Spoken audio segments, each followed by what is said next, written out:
Hello and warm welcome to all, myself Ved Vishwakarma.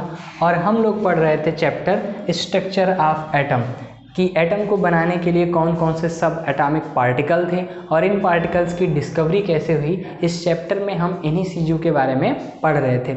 इसके पहले जो है हम लोगों ने इलेक्ट्रॉन की डिस्कवरी कैसे हुई, प्रोटॉन की डिस्कवरी कैसे हुई, इन दोनों थिंग्स को कवर कर लिया है।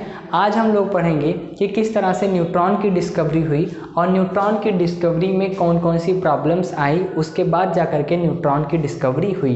तो 3 सब एटॉमिक पार्टिकल थे, इलेक्ट्रॉन, प्रोटॉन और न्यूट्रॉन। इलेक्ट्रॉन के ऊपर नेगेटिव चार्ज था। इलेक्ट्रॉन को रिमूव करना, किसी भी एटम से इलेक्ट्रॉन को बाहर निकालना बहुत ही इजी था। उसको बहुत ही हाई पॉजिटिव चार्ज में रख करके उस इलेक्ट्रॉनों को निकाला जा सकता था। तो इस तरह से कैथोड रेज एक्सपेरिमेंट से क्या हुआ, इलेक्ट्रॉनों की डिस्कवरी हुई। जब इन कैथोड रे एक्सपेरिमेंट को अपोजिट में करके देखा गया, इलेक्ट्रॉन की डिस्कवरी के बाद में प्रोटॉन की डिस्कवरी के लिए कैथोड रेज के बजाय एनोड रेज का यूज किया गया और एनोड रेज से जो है प्रोटॉन की डिस्कवरी हुई। मतलब प्रोटॉन के बारे में पता तो लगा, बट प्रोटॉन की डिस्कवरी वास्तव में रदरफोर्ड ने की थी दूसरे एक्सपेरिमेंट के थ्रू। उन्होंने देखा कि नाइट्रोजन पर जब अल्फा पार्टिकल की बमबारी की जाती है तो नाइट्रोजन के न्यूक्लियस से एक न्यूट्रॉन बाहर निकलता है और नाइट्रोजन कन्वर्ट हो जाता है ऑक्सीजन में। तो इस तरह से जो है प्रोटॉन जो था वो नाइट्रोजन के भी न्यूक्लियस के अंदर प्रेजेंट था। इसका मतलब है कि प्रोटॉन बाकी अदर एलिमेंट के भी न्यूक्लियस में प्रेजेंट हो सकता है। इस तरह से प्रोटॉन की डिस्कवरी हुई और ये पता लगा कि इलेक्ट्रॉन और प्रोटॉन ये दोनों ही फंडामेंटल पार्टिकल हैं। इलेक्ट्रॉन के ऊपर नेगेटिव चार्ज है, जितने एटम के पास में इलेक्ट्रॉन होते हैं उतने ही उस एटम के पास में प्रोटॉन होते हैं। इस तरीके से वो इलेक्ट्रिकली न्यूट्रल बना रहता है। बट फिर इस एक दूसरे सब एटॉमिक पार्टिकल, एक तीसरे सब एटॉमिक पार्टिकल की डिस्कवरी क्यों करनी पड़ी, न्यूट्रॉन की डिस्कवरी क्यों करनी पड़ी?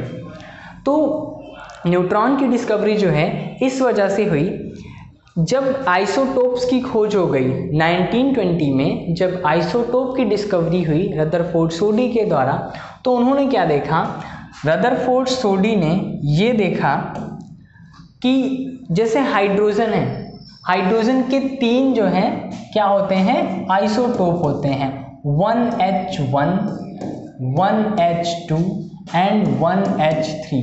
एक है प्रोटियम, एक है ड्यूटेरियम, तीसरा है ट्राइटियम। ये तीनों ही हाइड्रोजन के क्या हैं, ये तीनों ही हाइड्रोजन के आइसोटोप हैं। ये तीनों क्या हैं, ये तीनों ही हाइड्रोजन के आइसोटोप्स हैं। तो आइसोटोप्स की जो खोज है वो हुई थी 1920 में किसके द्वारा, सोडी के द्वारा। तो 1920 में आइसोटोप की जब डिस्कवरी हुई तो ये देखा गया कि जो एलिमेंट हैं, इन एलिमेंट का जो एटॉमिक नंबर है, एटॉमिक नंबर, इसका मतलब ये हुआ कि जैसे हाइड्रोजन है उसका एटॉमिक नंबर 1 है, तो इसका मतलब है कि हाइड्रोजन के न्यूक्लियस में एक प्रोटॉन प्रेजेंट है। रदरफोर्ड 1919 में प्रोटॉन की डिस्कवरी पहले ही कर चुके थे। तो हाइड्रोजन का एटॉमिक नंबर 1, इसका मतलब हाइड्रोजन के न्यूक्लियस में 1 प्रोटॉन प्रेजेंट है। ड्यूटेरियम की बात करें तो उसका भी एटॉमिक नंबर 1, इसके पास भी एक प्रोटॉन है। और अगर हम ट्राइटियम की बात करें तो उसके पास भी एक ही प्रोटॉन है क्योंकि उसका भी एटॉमिक नंबर 1 है। आइसोटोप्स वो होते हैं जिनका एटॉमिक नंबर सेम हो बट उनका मास नंबर डिफरेंट हो। ऊपर क्या दिया गया होता है, ऊपर दिया गया होता है ये जो चीज़ें होती हैं ये होती हैं मास नंबर। और मास नंबर क्या होता है, जो मास नंबर होता है, मास नंबर होता है प्रोटॉन प्लस न्यूट्रॉन। जो मास नंबर होता है वो होता है प्रोटॉन प्लस न्यूट्रॉन। तो इनके एक एटम का जो वेट आता है, जैसे अगर हम हाइड्रोजन की बात करें तो हाइड्रोजन के एक एटम का वेट एक प्रोटॉन के वेट के बराबर होता है। लेकिन अगर हम ड्यूटेरियम की बात करें, हाइड्रोजन के दूसरे आइसोटोप की बात करें, तो उसका जो वेट होता है वो लगभग 2 प्रोटॉनों के वेट के बराबर होता है। अब 2 प्रोटॉनों के वेट के बराबर है, इसका मतलब ये हुआ, बट इसके पास में केवल एक ही प्रोटॉन है। अब एक प्रोटॉन बट वेट प्रोटॉन का डबल है। अगर हम ट्राइटियम की बात करें तो ट्राइटियम का मास नंबर 3 है, तो 3 यानी कि इसका जो वेट है वो प्रोटॉन के वेट से लगभग ट्रिपल है, यानी कि लगभग 3 प्रोटॉनों के वेट के बराबर इसका वेट है। अब एलिमेंट तो एक ही है, सब में नंबर ऑफ प्रोटॉन सेम है, सारे एलिमेंट एक ही हैं, सब में नंबर ऑफ प्रोटॉन सेम है, बट इन सभी के एटॉमिक मास अलग अलग हैं। इसका मास 1 प्रोटॉन के बराबर है, इसका मास 2 प्रोटॉन के बराबर है, इसका मास 3 प्रोटॉन के बराबर है। अब ये मास नंबर और एटॉमिक नंबर मैच नहीं कर रहे थे। जो भी मास आता था एलिमेंट का वो जो है प्रोटॉनों के मल्टीपल, प्रोटॉनों के वेट के मल्टीपल के बराबर होता था। यानी कि कोई इंटीग्रल नंबर से अगर हम प्रोटॉन के वेट को मल्टीप्लाई करते थे तब जा करके हमको मास नंबर मिलता था। होना क्या चाहिए था, अगर एलिमेंट है, एलिमेंट के पास में कोई एटम है, उस एटम के पास में एक प्रोटॉन और एक इलेक्ट्रॉन है। इलेक्ट्रॉन के वेट को हम निग्लिजिबल मान सकते हैं प्रोटॉन के वेट के कंपैरिजन में, तो उसका वेट सिर्फ प्रोटॉनों के वेट के बराबर होना चाहिए था। बट यहाँ पर मास नंबर और एटॉमिक नंबर मैच नहीं कर रहा था। एटॉमिक नंबर के अकॉर्डिंग जितने प्रोटॉन होने चाहिए थे उसका मास उस प्रोटॉन के भी, मतलब जितने उसके पास प्रोटॉन होने चाहिए थे उससे कहीं ज़्यादा था। जैसे हम एग्जाम्पल ले लें कैल्शियम का भी, तो कैल्शियम का जो एटॉमिक नंबर होता है वो होता है 20 और इसका मास नंबर होता है 40। यानी कि इसके पास 20 एटम है बट इसका मास जो है वो 40। इसका जो कैल्शियम है, कैल्शियम का एटॉमिक नंबर 20 है बट इसका मास नंबर 40 है। इसका मतलब ये हुआ कि कैल्शियम के पास में 20 प्रोटॉन है बट इसका वेट जो है वो 40 प्रोटॉन के वेट के बराबर है। इसका वेट कितना है, 40 AMU के आसपास में है। और दूसरी बात ये भी है कि जब रदरफोर्ड ने न्यूक्लियस की डिस्कवरी की 1911 में, 1911 में, तो जो न्यूक्लियस होता है, इस न्यूक्लियस के अंदर बाद में फिर डिस्कवरी हुई प्रोटॉन की। इन प्रोटॉनों को बांध करके कौन रख सकता है? पहली बात तो ये थी कि ये जो एटॉमिक नंबर और एटॉमिक मास हैं ये दोनों थिंग्स मैच नहीं कर रहे थे। इसका मतलब है कि चूंकि वेट प्रोटॉनों के वेट से कहीं ज़्यादा आ रहा है, एटम का वेट प्रोटॉनों के वेट से कहीं ज़्यादा आ रहा है, इसका मतलब है कि प्रोटॉन के अलावा भी कुछ और भी पार्टिकल प्रेजेंट हैं और उस सब एटॉमिक पार्टिकल का वेट लगभग प्रोटॉन के वेट के बराबर है, क्योंकि प्रोटॉन के वेट का मल्टीपल करने पर ही क्या मिल रहा था हमको, एटॉमिक नंबर, हमको जो है मास नंबर के अकॉर्डिंग वेट मिल रहा था। तो इसका मतलब कोई और भी पार्टिकल प्रेजेंट है और ये पार्टिकल, इस पर कोई चार्ज भी नहीं होना चाहिए, क्योंकि किसी भी एटम के पास जितने इलेक्ट्रॉन थे उतने ही उसके पास प्रोटॉन थे, वो इलेक्ट्रिकली न्यूट्रल है, बट फिर भी उसका वेट प्रोटॉनों के वेट से ज़्यादा है। इसका मतलब ये है कि प्रोटॉन के भार के बराबर कोई एक सब एटॉमिक पार्टिकल प्रेजेंट है और उस सब एटॉमिक पार्टिकल के पास में कोई चार्ज भी नहीं होना चाहिए। तो फिर जो है इन दोनों को, चूँकि दोनों एक दूसरे का कॉन्ट्राडिक्शन थे, तो इस चीज़ की वजह से ही, इस बातों की वजह से ही एक ऐसे सब एटॉमिक पार्टिकल की खोज होनी स्टार्ट हुई जिसका वेट प्रोटॉन के वेट के बराबर हो। और दूसरी बात क्या है, वेट प्रोटॉन के वेट के बराबर हो और इसके अलावा उसके ऊपर चार्ज भी क्या होना चाहिए, इसके ऊपर चार्ज भी जो है 0 होना चाहिए। अब इसके बाद जो है इसकी डिस्कवरी होने में इतना टाइम क्यों लग गया? इलेक्ट्रॉन को निकालना ईजी था। इलेक्ट्रॉनों की डिस्कवरी के बाद में उसके जस्ट अपोजिट चार्ज वाला भी पार्टिकल खोजा गया, प्रोटॉन। इलेक्ट्रॉन और प्रोटॉन ये दोनों सब एटॉमिक पार्टिकल खोजे जा चुके थे क्योंकि इनके ऊपर चार्ज था, बट न्यूट्रॉनों के ऊपर कोई चार्ज नहीं था, इस वजह से उनको निकाल पाना ईजी नहीं था। जब कोई चार्ज ही नहीं था तो इनको निकाल पाना इजी नहीं था। अब जब निकालना इजी नहीं था, इसी वजह से इनकी डिस्कवरी होने में काफ़ी टाइम लग गया। तो न्यूट्रॉन की डिस्कवरी क्यों हुई? न्यूट्रॉन की डिस्कवरी इसलिए हुई क्योंकि एटॉमिक मास और एटॉमिक नंबर के अकॉर्डिंग जो वेट होना चाहिए था वो दोनों मैच नहीं कर रहे थे। इस वजह से कोई और भी सब एटॉमिक पार्टिकल एटम के अंदर प्रेजेंट है, इसी वजह से न्यूट्रॉन की डिस्कवरी हुई। और न्यूट्रॉन के ऊपर कोई चार्ज नहीं होता, इस वजह से न्यूट्रॉन की डिस्कवरी होने में काफ़ी टाइम लग गया। क्योंकि अगर न्यूट्रॉन के ऊपर कोई चार्ज होता तो हम प्लस या माइनस किसी चार्ज, कोई अपोजिट चार्ज लगा करके उसको निकाल सकते थे। तो न्यूट्रॉन की डिस्कवरी होने में टाइम लग गया। इलेक्ट्रॉन की डिस्कवरी हुई 1897 में, प्रोटॉन की डिस्कवरी हुई 1919 में, न्यूट्रॉन की डिस्कवरी हुई 1932 में, और न्यूट्रॉन की डिस्कवरी जो है वो की थी British physicist sir James Chadwick ने। और किस सन में की थी? उन्होंने न्यूट्रॉन की डिस्कवरी की थी 1932 में। उन्होंने 1932 में जेम्स चैडविक ने न्यूट्रॉन की डिस्कवरी की थी और जिसकी वजह से उनको 1935 में क्या मिला था? नोबेल प्राइज मिला था। अब बात करते हैं कि किस तरह से न्यूट्रॉन की डिस्कवरी हुई। न्यूट्रॉन का वेट प्रोटॉन के वेट से थोड़ा सा बराबर होता है। एटम के अंदर अगर प्रोटॉन के ही वेट के बराबर कोई दूसरा पार्टिकल भी प्रेजेंट है तो फिर उसको जो है हम कैसे निकाल सकते हैं? उसको निकालने के लिए हमको उससे भारी किसी पार्टिकल की जरूरत पड़ेगी। मतलब जो प्रोटॉन है, किसी न्यूक्लियस के अंदर जो प्रोटॉन है, उन प्रोटॉनों को निकालने के लिए हमें उससे किसी भारी एलिमेंट, उससे किसी भारी पार्टिकल की जरूरत पड़ेगी। तो इसी कॉन्सेप्ट को यूज करके जो है किसकी डिस्कवरी की गई? न्यूट्रॉनों की डिस्कवरी की गई। तो न्यूट्रॉन कैसे निकाले गए? न्यूट्रॉनों को निकालने के लिए, मतलब न्यूट्रॉन की डिस्कवरी करने के लिए चैडविक ने क्या किया? चैडविक ने एक बेरिलियम की पतली सी फॉइल ले ली और उन्होंने क्या किया? उस बेरिलियम की पतली सी फॉइल के ऊपर अल्फा पार्टिकल जो है, अल्फा पार्टिकल की बमबारी की। यहाँ पर पोलेनियम को रखा। पोलेनियम जो होता है वो रेडियो एक्टिव सब्सटेंस है, उससे होकर के कई सारे अल्फा पार्टिकल निकलते हैं। ये अल्फा पार्टिकल जब बेरिलियम की फॉइल से टकराते हैं तो बेरिलियम की फॉइल से कुछ पार्टिकल निकले, कुछ सब एटॉमिक पार्टिकल निकले जो कि किसी भी इलेक्ट्रिक और जो है मैग्नेटिक फील्ड में अपने रास्ते से भटकते नहीं हैं। ये इलेक्ट्रिक और मैग्नेटिक फील्ड में अपने रास्ते से भटकते नहीं हैं। तो बेरिलियम से निकलने वाले कुछ जो पार्टिकल थे, सब एटॉमिक पार्टिकल जो थे, वो क्या करते थे? वो निकलने के बाद फिर एक पैराफिन वैक्स लिया गया।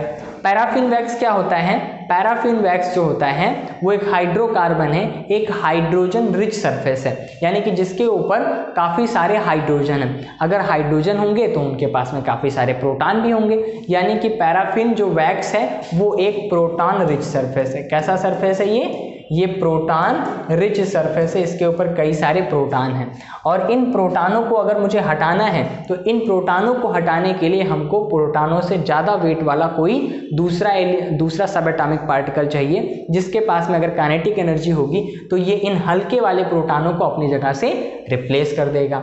तो पैराफिन वैक्स पर जो प्रोटॉन थे उनको रिप्लेस करने के लिए उनसे भारी सब एटॉमिक पार्टिकल चाहिए और यहाँ पर एक डिटेक्टर को लगा दिया गया।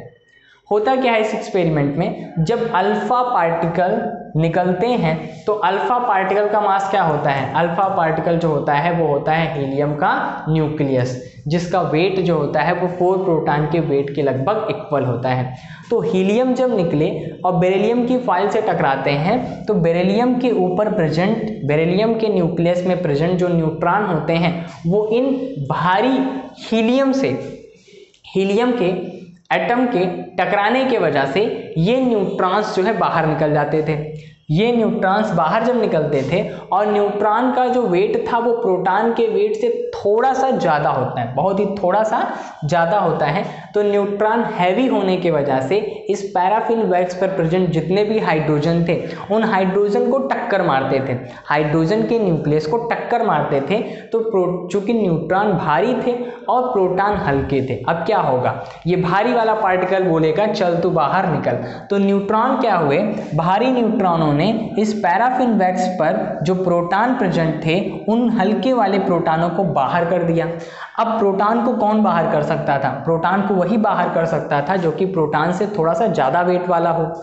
ये प्रोटॉन इस डिटेक्टर के ऊपर कलेक्ट हो गए, यानी कि डिटेक्टर हमको ये बताता है कि इस पैराफिन वैक्स से होकर के कुछ प्रोटॉन्स निकले हैं और वो प्रोटॉन डिटेक्टर के ऊपर डिटेक्ट कर लिए जाते हैं और इन प्रोटॉनों को वही निकाल सकता था जो कि उनसे ज़्यादा वेट रखता हो।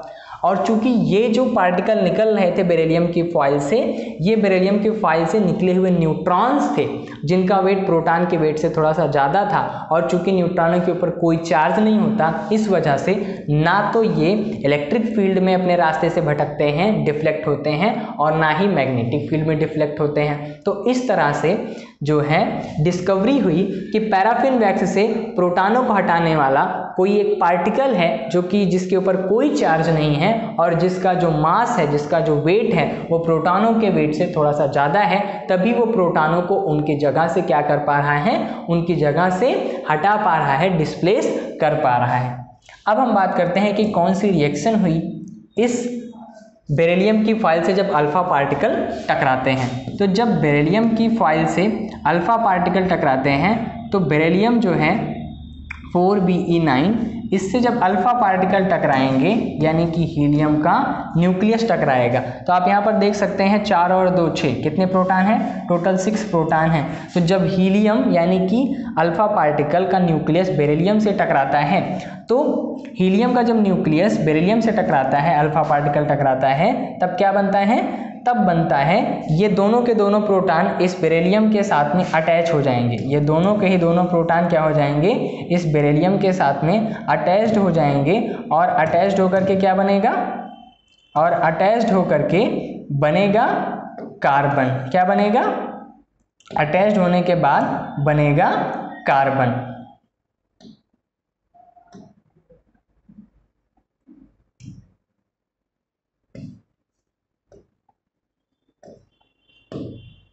इसके अटैच्ड होने पर बनेगा कार्बन C6 और 12। और प्लस क्या बाहर निकलता है? प्लस बाहर निकलता है एक न्यूट्रॉन। तो यहाँ पर देख सकते हैं, यहाँ पर बैलेंस कर लेते हैं सभी चीज़ों को। 4 + 2, यहाँ पर टोटल कितने प्रोटॉन हो गए? 6। और ऊपर जो है 9 - 4, यहाँ पर कितने न्यूट्रॉन हैं? 9 - 4, यहाँ पर 5 न्यूट्रॉन हैं। और यहाँ पर कितने न्यूट्रॉन हैं? 2। 5 और 2 यानी कि कितने हो गए? 7 न्यूट्रॉन। यहाँ पर 12 - 6, यहाँ पर कितने न्यूट्रॉन हो गए? कार्बन के पास में 6 न्यूट्रॉन। और जो एक न्यूट्रॉन बचा, वही न्यूट्रॉन जब बेरिलियम फॉइल से एक अल्फा पार्टिकल टकराता है तो इसको कन्वर्ट करता है कार्बन में। और एक न्यूट्रॉन जो बाहर निकलता है वो पैराफिन वैक्स से टकरा करके उनके प्रोटॉनों को बाहर निकालने का काम करता है। यानी कि इस रिएक्शन में जो बेरिलियम है वो कन्वर्ट हो जाता है कार्बन में और एक न्यूट्रॉन बाहर निकलता है। तो इस तरह से बेरिलियम की फॉइल पर अल्फा पार्टिकल, अल्फा सोर्स से अल्फा पार्टिकल को डालने पर न्यूट्रॉन्स निकलते हैं। इसी तरह से जो है न्यूट्रॉन की डिस्कवरी हुई। तो न्यूट्रॉन की डिस्कवरी हुई 1932 में। अब हम बात करते हैं कि न्यूट्रॉनों का यूज क्या है। अगर न्यूट्रॉन ना होते तो क्या होता?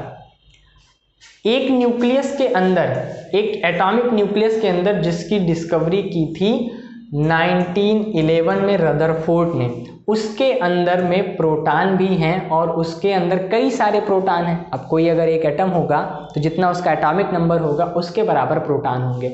अब इन कई सारे प्रोटॉनों के ऊपर, इन सभी के ऊपर पॉजिटिव चार्ज है। अब पॉजिटिव चार्ज, एक प्रोटॉन दूसरे प्रोटॉन को रिपल करेगा कि नहीं करेगा? एक प्रोटॉन दूसरे प्रोटॉन को रिपल करेगा, एक दूसरे को प्रतिकर्षित करेंगे, एक दूसरे को दूर दूर ढकेलने का काम करेंगे। अब इन सभी को एक न्यूक्लियस के अंदर जोड़े रखने के लिए, एक पॉजिटिव चार्ज न्यूक्लियस बनाए रखने के लिए हमको किसकी जरूरत पड़ेगी? हमको जरूरत पड़ेगी ग्लू की, ताकि वो एक साथ चिपक करके रह सकें। तो इन सभी न्यूट्रॉनों को बांध करके एक जगह पर न्यूक्लियस के अंदर रखने का काम किसका होता है? ये होता है काम न्यूट्रॉन का। किसका काम होता है? ये काम होता है न्यूट्रॉन का।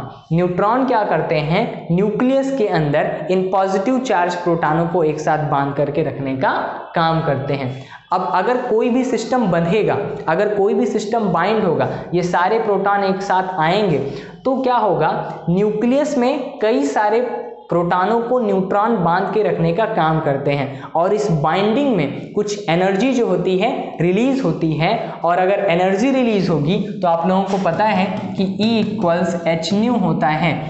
ये जो कि किसने बताया था? एक होता है E = hν और एक होता है E = mc², जिसको कि आइंस्टीन ने बताया था। तो यानी कि एनर्जी जो होती है वो मास के फॉर्म में भी हो सकती है। तो जब ये बाइंड होते हैं पार्टिकल तो कुछ एनर्जी का लॉस होता है। तो कुछ एनर्जी का लॉस अगर होगा तो लॉस होने पर इसका मास का भी लॉस होगा। यानी कि जो न्यूक्लियस होगा उसके अंदर जब कई सारे प्रोटॉन और न्यूट्रॉन एक साथ बंधेंगे तो इनका वेट जो होगा कुछ कम हो जाएगा। तो न्यूक्लियस का वेट जो है कुछ कम हो जाता है। इस वजह से आप लोगों ने जो एटॉमिक मास है, एटॉमिक मास में देखा होगा कि एटॉमिक मास हमेशा प्रोटॉन के वेट के बराबर नहीं होता, वो कुछ पॉइंट AMU में हो सकता है। AMU क्या होता है? एक प्रोटॉन का वेट। लेकिन न्यूक्लियस में अगर प्रोटॉन है और न्यूट्रॉन है तो बाइंडिंग एनर्जी की वजह से इसका कुछ मास कम हो सकता है। इस वजह से इनका जो मास होता है वो पॉइंट में भी आ सकता है। प्रोटॉनों के वेट का मल्टीपल करने पर कुछ पॉइंट्स में आ सकता है। तो न्यूट्रॉनों का काम क्या होता है, न्यूक्लियस के अंदर इन प्रोटॉनों को बांध करके रखना। तो इस तरह से तीनों सब एटॉमिक पार्टिकल, इलेक्ट्रॉन की डिस्कवरी कैसे हुई, प्रोटॉन की डिस्कवरी कैसे हुई और न्यूट्रॉन की डिस्कवरी कैसे हुई, इन सभी के बारे में हमने जान लिया है। अब हम लोग इन तीनों सब एटॉमिक पार्टिकल को एक साथ उनके बारे में पढ़ के देखते हैं कि इनका वेट क्या होता है, इनका सिंबल क्या होता है, इन सब के ऊपर चार्ज क्या होता है। तो तीन ही सब एटॉमिक पार्टिकल हैं जो कि स्टेबल हैं, और इन तीन सब एटॉमिक पार्टिकल में जो पहला पार्टिकल जिसकी डिस्कवरी हुई थी इलेक्ट्रॉन की डिस्कवरी किसने की थी, इलेक्ट्रॉन की डिस्कवरी की थी जे थॉमसन ने। इलेक्ट्रॉन का सिंबल होता है E, और इसके ऊपर चार्ज कितना होता है, इसके ऊपर चार्ज होता है -1.6 × 10⁻⁻19 कूलाम। चार्ज बहुत ही कम होता है, -1.6 × 10⁻⁻19 कूलाम। इसके ऊपर रिलेटिव चार्ज क्या है, इलेक्ट्रॉन के ऊपर नेगेटिव चार्ज होता है, और एक इलेक्ट्रॉन एक नेगेटिव चार्ज की एक यूनिट है, तो इसके ऊपर जो रिलेटिव चार्ज होता है वो होता है -1। इसका मास कितना होता है, इसका मास बहुत ही कम होता है, 9.1 × 10⁻31 kg। और अगर हम इसकी मास एटॉमिक यूनिट में बात करें, AMU में बात करें, तो इसका AMU में जो मास होता है वो होता है 0.00054, यानी कि प्रोटॉन के कंपैरिजन में बहुत ही कम इसका वेट होता है, और इसका जो अप्रॉक्स मास हो सकता है उसको हम 0 मानते हैं।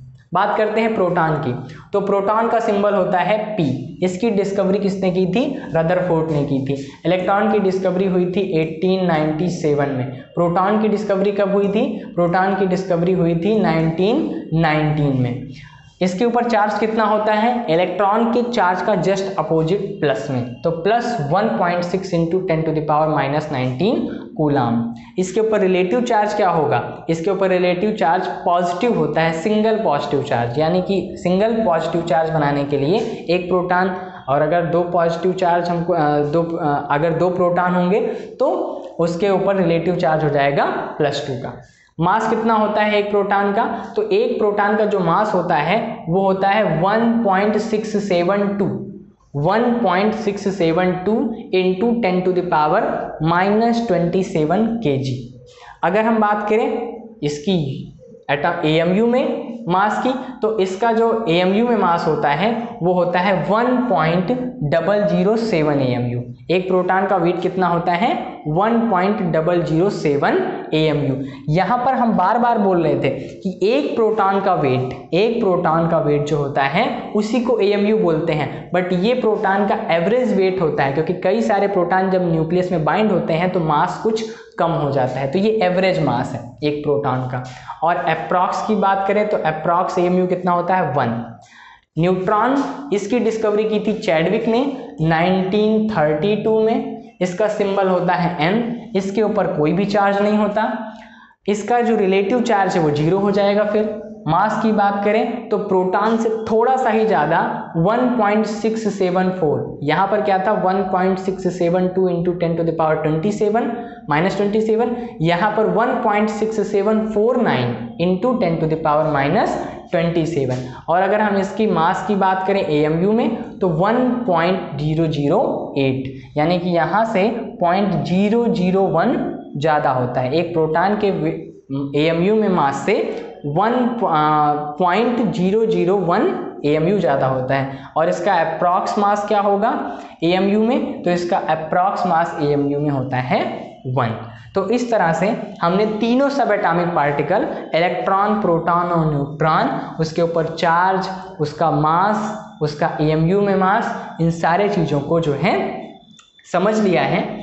अब इसके बाद में हम बात करते हैं कौन कौन से मॉडल दिए गए, एटॉमिक मॉडल किस तरह से दिए गए। तो एटॉमिक मॉडल के बारे में हम लोग पढ़ेंगे नेक्स्ट वीडियो में। तब तक के लिए आप लोग रिवाइज करिए कि किस तरह से इलेक्ट्रॉन, प्रोटॉन और न्यूट्रॉन की डिस्कवरी हुई।